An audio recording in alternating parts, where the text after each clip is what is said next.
जय श्री कृष्णा। राधे राधे जी। आज की कथा में आप सभी भक्तों का हार्दिक स्वागत है। भगवान श्री कृष्ण और श्रीमती राधा रानी की कृपा सदैव आप और आपके समस्त परिवार पर बनी रहे। 20 जून 2025 आज है शुक्रवार का दिन और आज आप सुनेंगे आषाढ़ मास की कथा का 9वां अध्याय। इससे पहले के सभी अध्याय सुनने के लिए आप सभी भक्तों का बहुत बहुत आभार। और अब भगवान श्री हरि विष्णु का ध्यान करके आज की पावन कथा का प्रारंभ करते हैं।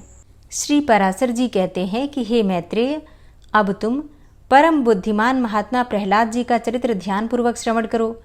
पूर्व काल में दिति के पुत्र महाबली हिरण्यकशिपु ने ब्रह्मा जी के वर से गर्वयुक्त अर्थात सशक्त होकर संपूर्ण त्रिलोकी को अपने वशीभूत कर लिया था और वह दैत्य इंद्रपद का भोग करता था। वो महान असुर स्वयं ही सूर्य, वायु, अग्नि, वरुण और चंद्रमा बना हुआ था। वह स्वयं ही कुबेर और यमराज भी था और वह असुर स्वयं ही संपूर्ण यज्ञ भागों का भोगता था। हे मुनिसत्तम, उसके भय से देवगण स्वर्ग को छोड़कर मनुष्य शरीर धारण करके भूमंडल में विचरते रहते थे। इस प्रकार संपूर्ण त्रिलोकी को जीतकर त्रिभुवन के वैभव से गर्वित हुआ और गंधर्वों से अपनी स्तुति सुनता हुआ वह अपने अभीष्ट भोगों को भोगता था। उस समय उस मद्यपानासक्त महाकाय हिरण्यकशिपु की ही समस्त सिद्ध गंधर्व और नाग आदि उपासना करते थे। उस दैत्यराज के सामने कोई सिद्धगण तो बाजे बजाकर उसका यशोगान करते और कोई अति प्रसन्न होकर जय जयकार करते तथा वह असुरराज वहां स्फटिक एवं अभ्रशिला के बने हुए मनोहर महल में, जहां अप्सराओं का उत्तम नृत्य हुआ करता था, प्रसन्नता के साथ मद्यपान करता रहता था। उसका प्रहलाद नामक महाभाग्यवान पुत्र था। वह बालक गुरु के यहाँ जाकर बालोचित पाठ पढ़ने लगा। एक दिन वह धर्मात्मा बालक गुरु जी के साथ अपने पिता दैत्यराज के पास गया, जो उस समय मद्यपान में लगा हुआ था। तब अपने चरणों में झुके हुए अपने परम तेजस्वी पुत्र प्रहलाद जी को उठाकर पिता हिरण्यकशिपु ने कहा। हिरण्यकशिपु बोला, हे वत्स, अब तक अध्ययन में निरंतर तत्पर रहकर तुमने जो कुछ भी पढ़ा है उसका सारभूत शुभ भाषण हमें सुनाओ। प्रहलाद जी बोले, पिताजी, मेरे मन में जो सबके सारांश रूप से स्थित हैं वह मैं आपकी आज्ञा अनुसार सुनाता हूँ, सावधान होकर सुनिए। जो आदि, मध्य और अंत से रहित अजन्मा, वृद्धि, क्षय, शून्य और अच्युत हैं, समस्त कारणों के कारण तथा जगत के स्थिति और अंतकर्ता उन श्रीहरि को मैं प्रणाम करता हूँ।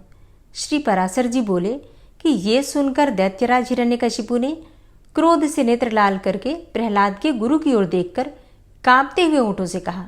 हिरण्यकशिपु बोला, रे दुर्बुद्धि ब्राह्मणाधम, ये क्या तूने मेरी अवज्ञा करके इस बालक को मेरे ही विपक्षी की स्तुति से युक्त असार शिक्षा दी है। गुरु जी ने कहा, हे दैत्यराज, आपको क्रोध के वशीभूत न होना चाहिए, क्योंकि आपका ये पुत्र मेरी सिखाई हुई बात नहीं कह रहा है। तब हिरण्यकशिपु बोला, बेटा प्रहलाद, बताओ तो तुमको ये शिक्षा किसने दी है, क्योंकि तुम्हारे गुरु जी कहते हैं कि मैंने तो इसे ऐसा उपदेश दिया ही नहीं है। प्रहलाद जी बोले, पिताजी, हृदय में स्थित भगवान विष्णु ही तो संपूर्ण जगत के उपदेशक हैं। उन परमात्मा को छोड़कर और कौन किसी को कुछ सिखा सकता है। हिरण्यकशिपु बोला, अरे मूर्ख, जिस विष्णु का तू मुझ जगदीश्वर के सामने दृष्टतापूर्वक निशंक होकर बारंबार वर्णन करता है, वह कौन है। प्रहलाद जी बोले, योगियों के ध्यान करने योग्य, जिसका परम पद वाणी का विषय नहीं हो सकता तथा जिससे विश्व प्रकट हुआ है और जो स्वयं विश्वरूप है, वह परमेश्वर ही विष्णु है। हिरण्यकशिपु बोला, अरे मूढ़, मेरे रहते हुए और कौन परमेश्वर कहा जा सकता है। फिर भी तू मौत के मुख में जाने की इच्छा से बारंबार ऐसा बक रहा है। प्रहलाद जी बोले, हे तात, वह ब्रह्मभूत विष्णु तो केवल मेरा ही नहीं बल्कि संपूर्ण प्रजा और आपका भी कर्ता, नियंता और परमेश्वर है। आप प्रसन्न होइए, व्यर्थ क्रोध क्यों करते हैं। हिरण्यकशिपु बोले कि अरे, कौन पापी इस दुर्बुद्धि बालक के हृदय में घुस बैठा है, जिससे आविष्ट चित्त होकर यह ऐसे अमंगल वचन बोलता है। प्रहलाद जी बोले कि पिताजी, वे विष्णु भगवान तो मेरे ही हृदय में नहीं बल्कि संपूर्ण लोकों में स्थित हैं। वे सर्वगामी तो मुझको, आप सबको और समस्त प्राणियों को अपनी अपनी चेष्टाओं में प्रवृत्त करते हैं। प्रहलाद की ऐसी बातें सुनकर हिरण्यकशिपु के क्रोध की सीमा ही नहीं रही। हिरण्यकशिपु बोला, इस पापी को यहाँ से निकालो और गुरु के यहाँ ले जाकर इसका भली प्रकार शासन करो। इस दुर्मति को ना जाने किसने मेरे विपक्षी की प्रशंसा में नियुक्त कर दिया है। श्री पराशर जी कहते हैं कि उसके ऐसा कहने पर दैत्यगण उस बालक को फिर गुरु जी के यहाँ ले गए और फिर वे अर्थात प्रहलाद वहाँ गुरु जी की रात दिन भली प्रकार सेवा शुश्रूषा करते हुए विद्या अध्ययन करने लगे। अब बहुत काल व्यतीत हो जाने पर दैत्यराज ने प्रहलाद जी को फिर से बुलाया और कहा कि बेटा, आज कोई गाथा अर्थात कथा सुनाओ। प्रहलाद जी बोले कि जिनसे प्रधान पुरुष और यह चराचर जगत उत्पन्न हुआ है, वे सकल प्रपंच के कारण श्री विष्णु भगवान हम पर प्रसन्न हो। हिरण्यकशिपु बोले, अरे यह बड़ा दुरात्मा है, इसको मार डालो। अब इसके जीने से कोई लाभ नहीं है, क्योंकि स्वपक्ष की हानि करने वाला होने से यह तो अपने कुल के लिए अंगार रूप हो गया है। श्री पराशर जी बोले कि उसकी ऐसी आज्ञा होने पर सैकड़ों हजारों दैत्यगण बड़े बड़े शस्त्र अस्त्र लेकर उन्हें मारने के लिए तैयार हुए। प्रहलाद जी बोले, अरे दैत्यों, भगवान विष्णु तो शस्त्रों में, तुम लोगों में और मुझ में अर्थात सर्वत्र ही स्थित हैं। इस सत्य के प्रभाव से इन अस्त्र शस्त्रों का मेरे ऊपर कोई प्रभाव न हो। श्री पराशर जी कहते हैं कि तब तो उन सैकड़ों दैत्यों के शस्त्र समूह का आघात होने पर भी उनको तनिक सी भी वेदना नहीं हुई। वे फिर भी ज्यों के त्यों नवीन बल संपन्न ही रहे। हिरण्यकशिपु बोला, रे दुर्बुद्धि, अब तू विपक्षी की स्तुति करना छोड़ दे। जा, मैं तुझे अभयदान देता हूँ, अब और अधिक नादान मत हो। प्रहलाद जी बोले, हे तात, जिनके स्मरण मात्र से जन्म जरा और मृत्यु आदि के समस्त भय दूर हो जाते हैं, उन सकल भयहारी अनंत के हृदय के स्थित रहते हुए मुझे भय कहाँ रह सकता है। हिरण्यकशिपु बोला, अरे सर्पों, इस अत्यंत दुर्बुद्धि और दुराचारी को अपने विषाग्नि संतप्त मुखों से काट कर शीघ्र ही नष्ट कर दो। श्री पराशर जी बोले कि ऐसी आज्ञा होने पर अति क्रूर और विषधर तक्षक आदि सर्पों ने उनके समस्त अंगों में काटा, किंतु उन्हें तो श्री कृष्णचंद्र में आसक्त चित्त रहने के कारण भगवत स्मरण के परमानंद में डूबे रहने से उन महासर्पों के काटने पर भी अपने शरीर की कोई सूची नहीं हुई। तब सर्प बोले, हे दैत्यराज, देखो हमारी दाढ़ें टूट गई, मड़ियाँ चटकने लगी, फड़ों में पीड़ा होने लगी और हृदय कांपने लगा, तथापि इसकी त्वचा तो जरा भी नहीं घटी। इसलिए अब आप हमें कोई और कार्य बताइए। हिरण्यकशिपु बोला, हे दिग्गजों, तुम सब अपने संकीर्ण दांतों को मिलाकर मेरे शत्रु पक्ष द्वारा मुझसे विमुख किए हुए इस बालक को मार डालो। देखो, जैसे अरणी से उत्पन्न हुआ अग्नि उसी को जला डालता है, उसी प्रकार कोई कोई जिससे उत्पन्न होते हैं उसी के नाश करने वाले हो जाते हैं।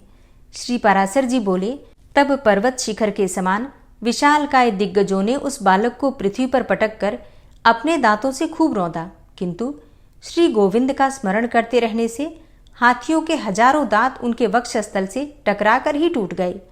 तब उन्होंने पिता हिरण्यकशिपु से कहा, ये जो हाथियों के वज्र के समान कठोर दांत टूट गए हैं, इसमें मेरा कोई बल नहीं है।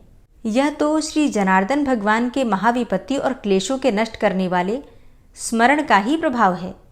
हिरण्यकशिपु बोला, अरे दिग्गजों, तुम हट जाओ। हे दैत्यगण, तुम अग्नि जलाओ और हे वायु, तुम अग्नि को प्रज्वलित करो, जिससे कि इस पापी को जला डाला जाए। श्री पराशर जी कहते हैं, तब अपने स्वामी की आज्ञा से दानवगण काष्ठ के एक बड़े ढेर में स्थित उस असुर राजकुमार को अग्नि प्रज्वलित करके जलाने लगे। प्रहलाद जी बोले, हे तात, पवन से प्रेरित हुआ भी यह अग्नि मुझे नहीं जलाता। मुझको तो सभी दिशाएं ऐसी शीतल प्रतीत होती हैं मानो मेरे चारों ओर कमल बिछे हुए हों। श्री पराशर जी कहते हैं कि तदनंतर शुक्र जी के पुत्र बड़े वाग्मी महात्मा अर्थात संडामर्क आदि पुरोहित गण सामनीति से दैत्यराज की बड़ाई करते हुए बोले। पुरोहित बोले, हे राजन, अपने इस बालक पुत्र के प्रति अपना क्रोध शांत कीजिए। आपको तो देवताओं पर ही क्रोध करना चाहिए, क्योंकि उसकी सफलता तो वही है। हे राजन, हम आपके इस बालक की ऐसी शिक्षा देंगे जिससे कि यह विपक्ष के नाश का कारण होकर आपके प्रति अति विनीत हो जाएगा। हे दैत्यराज, बाल्यावस्था तो सब प्रकार के दोषों का आश्रय होती ही है, इसलिए आपको इस बालक पर अत्यंत क्रोध का प्रयोग नहीं करना चाहिए। यदि हमारे कहने से भी यह विष्णु का पक्ष नहीं छोड़ेगा तो हम इसको नष्ट करने के लिए किसी प्रकार न टलने वाली कृत्या उत्पन्न करेंगे। श्री पराशर जी कहते हैं कि पुरोहितों के इस प्रकार प्रार्थना करने पर दैत्यराज ने दैत्यों द्वारा प्रहलाद को अग्नि समूह से बाहर निकलवाया। फिर प्रहलाद जी गुरु जी के यहाँ रहते हुए उनके पढ़ा चुकने पर अन्य दानव कुमारों को बार बार उपदेश देने लगे। प्रहलाद जी बोले, हे दैत्य कुल में उत्पन्न असुर बालकों, सुनो, मैं तुम्हें परमार्थ का उपदेश करता हूँ। तुम इसे अन्यथा ना समझना, क्योंकि मेरे ऐसा कहने में किसी प्रकार का लोभ आदि कारण नहीं है। सभी जीव जन्म बाल्यावस्था और फिर यौवन प्राप्त करते हैं, तत्पश्चात दिन दिन वृद्धावस्था की प्राप्ति भी अनिवार्य ही है। और हे दैत्य राजकुमारों, फिर यह जीव मृत्यु के मुख में चला जाता है, ये हम और तुम सभी प्रत्यक्ष देखते हैं। मरने पर पुनर्जन्म होता है, यह नियम भी कभी नहीं टलता। इस विषय में श्रुति स्मृति रूप आगम भी प्रमाण है कि बिना उपादान के कोई वस्तु उत्पन्न नहीं होती। पुनर्जन्म प्राप्त कराने वाली गर्भवास आदि जितनी भी अवस्थाएं हैं, उन सबको दुख रूप ही जानो। मनुष्य मूर्खतावश क्षुधा, तृष्णा और शीत आदि की शांति को सुख मानते हैं, परंतु वास्तव में तो वे दुख मात्र ही हैं। जिनका शरीर वात आदि दोष से अत्यंत शिथिल हो जाता है, उन्हें जिस प्रकार व्यायाम सुखपद प्रतीत होता है, उसी प्रकार जिनकी दृष्टि भ्रांति ज्ञान से ढकी हुई है, उन्हें दुख ही सुख रूप जान पड़ता है। अहो, कहाँ तो कफ आदि महाघृणित पदार्थों का समूह रूप शरीर और कहाँ कांति, शोभा, सौंदर्य एवं रमणीयता आदि दिव्य गुण। यदि किसी मूढ़ पुरुष की मांस, रुधिर, पीब, विष्ठा, मूत्र, स्नायु, मज्जा और अस्थियों के समूह रूप इस शरीर में प्रीति हो सकती है, तो उसे नरक भी प्रिय लग सकता है। अग्नि, जल और वात, शीत, तृषा और क्षुधा के कारण ही सुखकारी होते हैं, और इनके प्रतियोगी जल आदि भी अपने से भिन्न अग्नि आदि के कारण ही सुख के हेतु होते हैं। हे दैत्य कुमारों, विषयों का जितना जितना संग्रह किया जाता है, उतना उतना ही वे मनुष्य के चित्त में दुख को बढ़ाते हैं।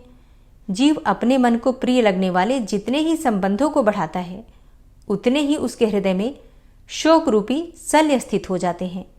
घर में जो कुछ धन धान्य आदि होते हैं, मनुष्य के जहाँ तहाँ रहने पर भी वे पदार्थ उसके चित्त में बने रहते हैं, और उनके नाश और दाह आदि की सामग्री भी उसी में मौजूद रहती है। इस प्रकार जीते जी तो यहाँ महान दुख होता ही है, मरने पर भी यम यातनाओं का और गर्भ प्रवेश का उग्र कष्ट भोगना पड़ता है। यदि तुम्हें गर्भावास में लेश मात्र भी सुख का अनुमान होता हो तो कहो, सारा संसार इसी प्रकार अत्यंत दुखमय है।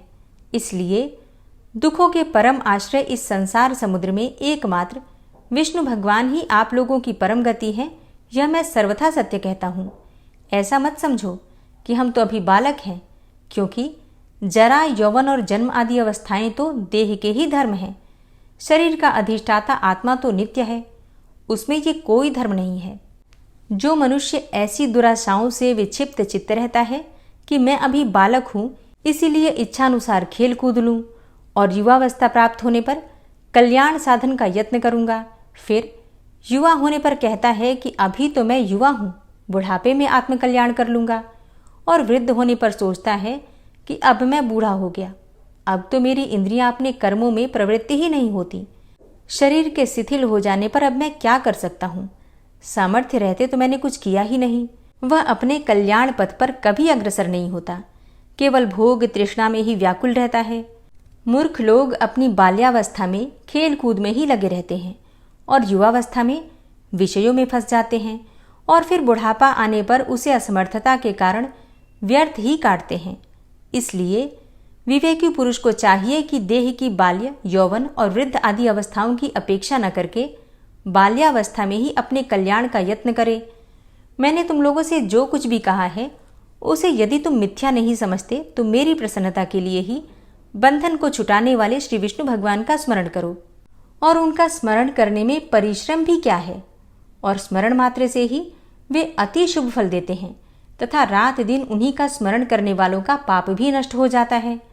उन सर्वभूतस्थ प्रभु में तुम्हारी बुद्धि अहर्निश लगी रहे और उनमें निरंतर तुम्हारा प्रेम बढ़े, इस प्रकार तुम्हारे समस्त क्लेश भी दूर हो जाएंगे। जबकि यह सभी संसार ताप त्रय से दग्ध हो रहा है, तो इन बेचारे शोचनीय जीवों से कौन बुद्धिमान द्वेष करेगा? और यदि और जीव तो आनंद में हैं और मैं ही परम शक्तिहीन हूँ, तब भी प्रसन्न ही होना चाहिए, क्योंकि द्वेष का फल तो दुख रूप ही है। यदि कोई प्राणी वैर भाव से द्वेष भी करे, तो विचारवानों के लिए तो वे अहो ये महामोह से व्याप्त हैं, इस प्रकार अत्यंत शोचनीय ही हैं।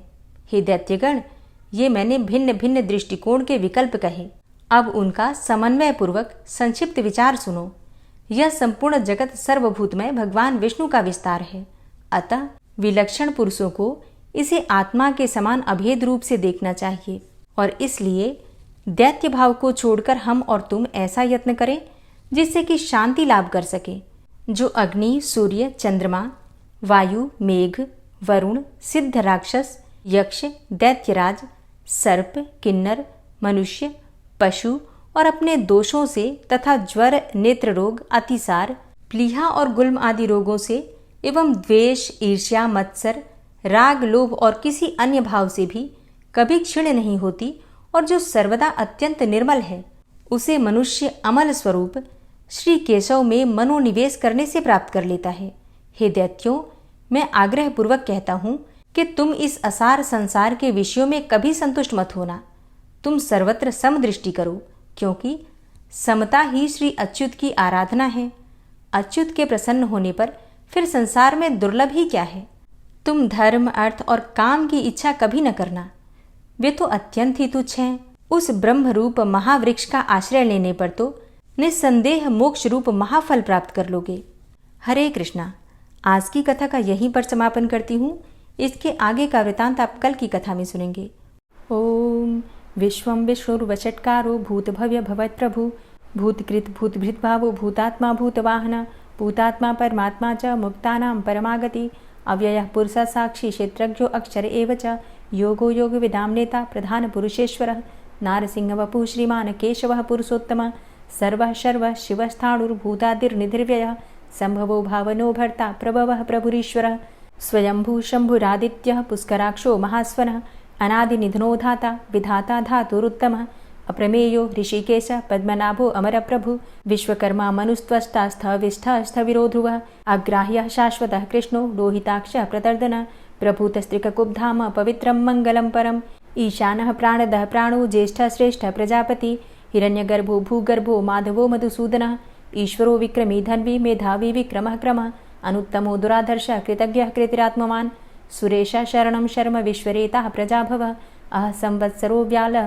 प्रत्ययः सर्वदर्शनः अजः सर्वेश्वरः सिद्धः सिद्धे सर्वादिर्च्युतः वृषाकपिर्मेयात्मा सर्वयोगविनिश्रितः वसुर्वसुमनः सत्यः समात्मा संमितः समः अमोघः पुण्डरीकाक्षो वृषकर्मा वृषाकृतिः रुद्रो बहुशिरा बभ्रुर्विश्वयोनिः शुचिश्रवः अमृतः शाश्वतस्थाणुर्वरारोहो महातपः सर्वगः सर्वविद्भानुर्विश्वक्सेनो जनार्दनः वेदो वेदविद्व्यङ्गो वेदाङ्गो वेदवित्कविः लोकाध्यक्षः सुराध्यक्षो धर्माध्यक्षः कृताकृतः चतुरात्मा चतुर्व्यूहश्चतुर्द्रष्टश्चतुर्भुजः भ्राजिष्णुर्भोजनं भोक्ता सहिष्णुर्जगदाति च अनघो विजयो जेता विश्वयोनिः पुनर्वसु उपेन्द्रो वामनः प्रांशुर्मोघः शुचिरुर्जितः अतीन्द्रः संग्रहः सर्गो धृतात्मा नियमो यमः वेद्यो वैद्यः सदा योगी वीरः माधवो मधु अतीन्द्रियो महामायो महोत्साहो महाबलः महाबुद्धिर्महावीर्यो महाशक्तिर्महाद्युतिः अनिर्देश्य वपुः श्रीमान् मेयात्मा महाधृतिर् महिश्वासो महीभर्ता श्रीनिवासः सतां गति अनिरुद्ध सुरानन्दो गोविन्दो गोविन्दाम्पति मरीचिर्दमनो हंस सुपर्णो भुजगोत्तम हिरण्यनाभ सुतपा पद्मनाभ प्रजापति अमृत्यु सर्वदिक्सिंह संधाता संधिमान स्थिर अजो दूर्मर्षण शास्ता विश्रुतात्मा सुरारिहा गुरुर्गुर्तमो धाम सत्य सत्य पराक्रम निमिषो अनिमिषो श्रग्वी वाचस्पति रुदारधि अग्रणिर्ग्रामणी श्रीमान् न्यायो नेता समीरण सहस्रमूर्धा विश्वात्मा सहस्राक्ष सहस्रपात आवर्तनो निवृत्तात्मा संवृतः संप्रमर्दन अह संवर्तको वह निर्निलोधरणीधरः सुप्रसादः प्रसन्नात्मा विश्वदृग् विशुभुग् विभु सत्कर्ता सत्कृतः साधु जहनुर्नारायणो नरः असंख्येयो अप्रमेयात्मा विशिष्टशिष्टकृच्छुवि सिद्धार्थ सिद्धसंकल्प सिद्धिदः सिद्धिसाधनः वृषाहि वृषभो विष्णुर्विष्पर्वा वृषोदरः वर्धनो वर्धमानश्च विविक्तः श्रुतिसागरः सुभुजो दूर्धरो वाग्मी महेन्द्रो वसुदो वसु नैकरूपो बृहद्रूप शिपिविष्टः प्रकाशनः ओजस्तेजो द्युतिधर प्रकाशात्मा प्रतापनः रिद्धस्पष्टाक्षरो मन्त्रश्चन्द्रांशुर्भास्करदुतिः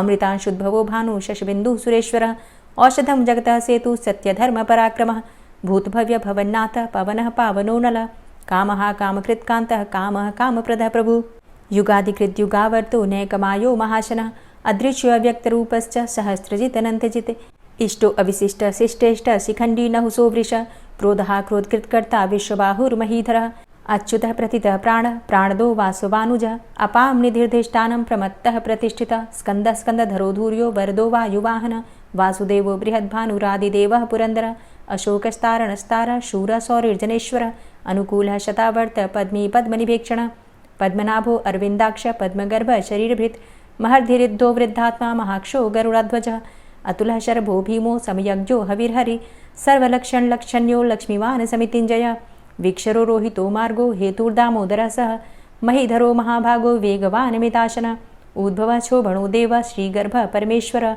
करणं कारणं कर्ता विकर्ता गहनो गुहः व्यवसायो व्यवस्थान संस्थान स्थानदो ध्रुवः परर्थी परमस्पस्तुष्ट पुष्ट शुभेक्षणः रामो विरामो विरजो मार्गो नेयो नयोनयः वीरः शक्तिमतां श्रेष्ठो धर्मो धर्मविदुत्तमः वैकुण्ठः पुरुषः प्राणः प्राणदः प्रणवः पृथुः हिरण्यगर्भः शत्रुघ्नो व्याप्तो वायुरुधोक्षजः ऋतुः सुदर्शनः कालः परमेष्ठी परिग्रहः उग्रः संवत्सरो दक्षो विश्रामो विश्वदक्षिणः विस्तारः स्थावरस्थाणु प्रमाणं बीजमव्ययम् अर्थो अनर्थो महाकोशो महाभोगो महाधनः अनिर्विण्णः स्थविष्टोऽभू धर्मयुपो महामखः नक्षत्रनेमिर्नक्षत्री क्षमा क्षामः समीहनः यज्ञ इज्जो महिज्यश्च क्रतुः सत्रं सतां गतिः सर्वदर्शी विमुक्तात्मा सर्वज्ञो ज्ञानमुत्तमं सुव्रतः सुमुखः सुष्मा सुघोषः सुखदः सुहृतः मनोहरो जित्क्रोधो वीरबाहुर्विदारणः स्वापनः स्ववसो व्यापी नैकात्मा नैककर्मकृत् वत्सरो वत्सलो वत्सी रत्नगर्भो धनेश्वरः धर्मगुप्त धर्मकृद्धर्मी सदसक्षरमक्षरम् अविज्ञाता सहस्रांशुर्विधाता कृतलक्षणः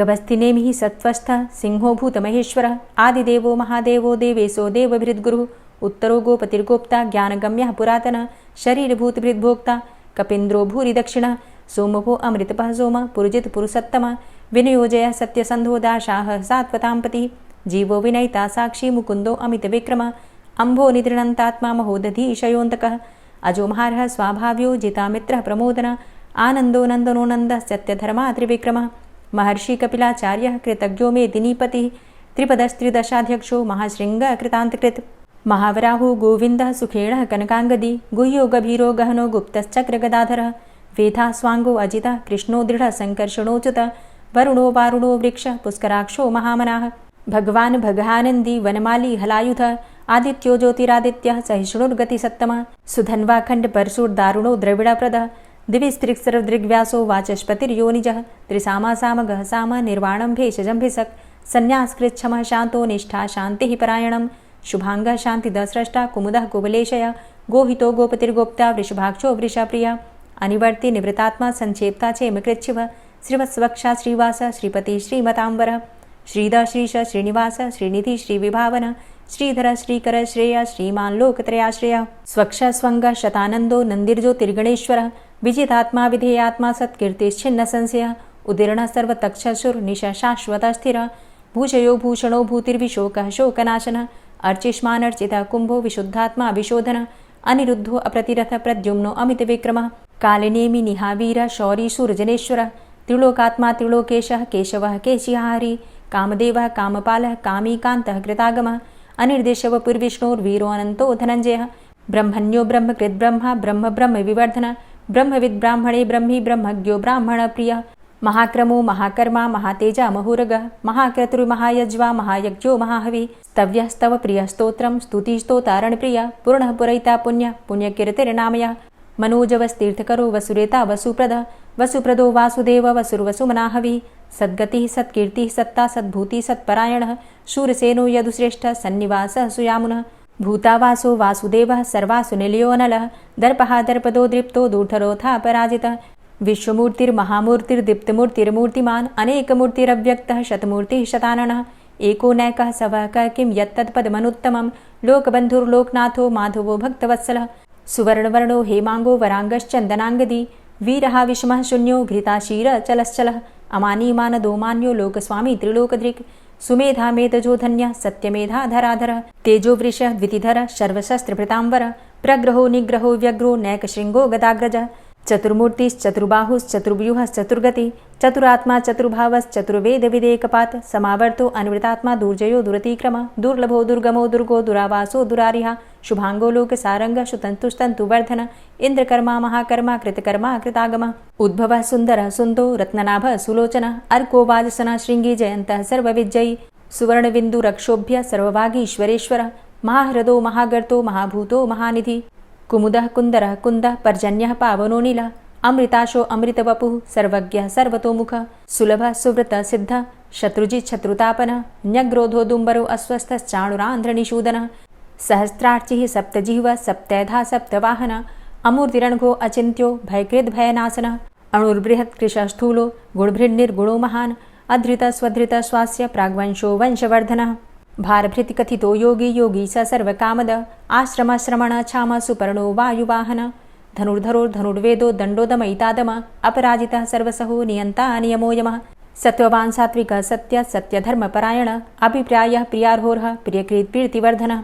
विहाय सगतिर्ज्योति सुरुचिर्हुद्भुग्विभु रविर्विलोचनः सूर्य सविता रविलोचनः अनन्तो हुद्भुग्भोक्ता सुखदो नैकजोग्रज अनिर्विण्ण सदामर्षि लोकाधिष्ठानमद्भुतः सनात सनातन्तमः कपिलः कपिरप्यय स्वस्तिदा स्वस्तिकृत् स्वस्ति स्वस्तिभुक् स्वस्ति दक्षिण रौद्रः कुण्डली चक्रे विक्रमयुर्जितशासन शब्दातिगा शब्दशः शिशिरः शर्वरीकर अक्रूरः पेशलो दक्षो दक्षिणः क्षमिणाम्बर विद्वतमो वितभय पुण्यश्रवणकीर्तन उत्तारणो दुष्कृतिः पुण्यो दुःस्वप्ननाशन वीरहारक्षण संतो जीवनः पर्यवस्थित अनन्तरूपो अनन्तसृर्जितमन्युर्भयापः चतुरश्रो गभीरात्मा विदिशो व्यादिशो दिश अनादिर्भूर्भुवो लक्ष्मीः सुवीरो रुचिराङ्गद जननो जन्मादिर्भीमो भीमपराक्रम आधारनीलयो धाता पुष्पहासः प्रजागर ऊर्ध्वगः सत्पथाचारः प्राणदः प्रणमपण प्रमाणं प्राणनीलयः प्राणभृत् प्राणजीवनः तत्त्वं तत्त्वविदेकात्मा जन्म मृत्यु जरातिग पूर्वस्वस्तरुस्तार सविता प्रपितामह यज्ञो यज्ञपतिर्यज्वा यज्ञांगो यज्ञवाहन यज्ञभृद्यज्ञ यज्ञभुग्यज्ञसाधन यज्ञान्तिकृद्यज्ञ गुह्यमन्यमन्नादेव च आत्मयोनिः स्वयं जातो वैखानः सामगायन देवकीनन्दन स्रष्टा क्षितिसः पापनाशन शङ्खभृन्नन्दकी चक्री शारङ्गधन्वा गदाधरः रथाङ्गपाणिरक्षोभ्य सर्वप्रहरणायुध ओम नमः इति। श्री राधा कृपा कटाक्ष स्तोत्र। मुनीन्द्रवृन्दवन्दिते त्रिलोकशोकहारिणि प्रसन्नवक्त्रपङ्कजे निकुञ्जभूविलासिनी व्रजेन्द्रभानुनन्दिनी व्रजेन्द्रसूनुसङ्गते कदा करिष्यसि मां कृपाकटाक्षभाजनम् अशोकवृक्षवल्लरी वितानमण्डपस्थिते प्रवालबालपल्लव प्रभारुणान्ध्रिकोमले वराभयस्फुरत्करे प्रभूतसम्पदालये कदा करिष्यसि मां कृपाकटाक्षभाजनम् अनङ्गरङ्गमङ्गलं प्रसङ्गभङ्गुरं भ्रुवां सविभ्रमं ससम्भ्रमं दृगन्तबाणपातने निरन्तरं वशीकृत प्रतीतनन्दनन्दने कदा करिष्यसि मां कृपाकटाक्षभाजनम् तडित्सुवर्णचम्पकप्रदीप्तगौरविग्रहे मुखप्रभापरास्तकोटिसारदेन्दुमण्डले विचित्रचित्रसञ्चरच्चकोरशावलोचने कदा करिष्यसि मां कृपाकटाक्षभाजनम् मदोन्मदादियौवने प्रमोदमानमण्डिते प्रियानुरागरञ्जिते कलाविलासपण्डिते अनन्यधन्यकुञ्जराज्यकामकेलिकोविदे कदा करिष्यसि मां कृपाकटाक्षभाजनम् अशेषहावभावधीरहीरहारभूषिते प्रभूतशातकुम्भकुम्भकुम्भिकुम्भसुस्तनि प्रशस्तमन्दहास्यचूर्णपूर्णसौख्यसागरे कदा करिष्यसि मां कृपाकटाक्षभाजनम् मृणालवालवल्लरीतरङ्गरङ्गदौर्लते लताग्रलास्यलोलनीललोचनावलोकने ललल्लुलन्मिलन्मनोज्ञमुग्धमोहिनाश्रिते कदा करिष्यसि मां कृपाकटाक्षभाजनम् सुवर्णमल्लिकाञ्चितत्रिरेखकम्बुकण्ठगे त्रिसूत्रमङ्गलीगुणत्रिरत्नदीप्तिदीधिते सलोलनीलकुन्तलप्रसूनगुच्छगुम्फिते कदा करिष्यसि मां कृपाकटाक्षभाजनम् नितम्बबिम्बलम्बमानपुष्पमेखलागुणे प्रशस्तरत्नकिङ्किणीकलापमध्यमञ्जुले करीन्द्रशुण्डदण्डिकावरोहशोभगोरुके कदा करिष्यसि मां कृपाकटाक्षभाजनम्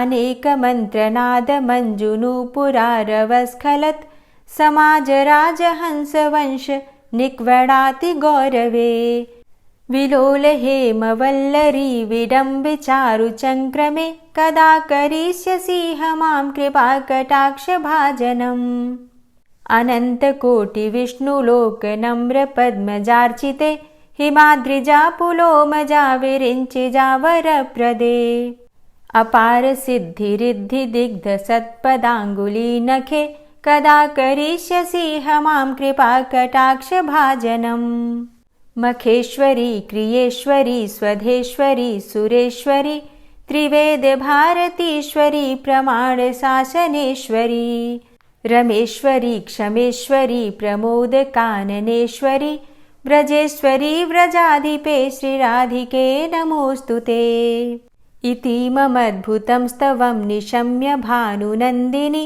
करोतु सन्ततं जनं कृपाकटाक्षभाजनम् भवेत्तदैव सञ्चितत्रिरूपकर्मनाशनं लभेत्तदा ब्रजेन्द्रसूनुमण्डलप्रवेशनम् जय जय श्री राधे, जय जय श्री राधे। दोस्तों, अगर आप योगिनी एकादशी का व्रत करते हैं तो योगिनी एकादशी व्रत की वीडियो, आषाढ़ गुप्त नवरात्रि की वीडियो और सावन मास कब से प्रारंभ हो रहा है, ये वीडियो भी चैनल पर अपलोड हो चुकी है, ज़रूर देख लीजिए। और आज की कथा आपको कैसी लगी कमेंट बॉक्स में ज़रूर बताइए। वीडियो अच्छी लगी हो तो लाइक कीजिए, संभव हो तो शेयर भी कीजिए। और चैनल पर पहली बार आए हैं, अगर अभी तक आपने चैनल को सब्सक्राइब नहीं किया है तो आज की वीडियो अगर आपको अच्छी लगे तो चैनल को सब्सक्राइब कर लीजिए, बेल बटन को ज़रूर प्रेस कर लीजिए। इससे ये होगा कि इस चैनल पर जो नई वीडियो अपलोड होंगी उनकी नोटिफिकेशन आपको सही समय पर प्राप्त होगी। मिलती मैं आपसे अगली वीडियो में, तब तक के लिए जय श्री राधे।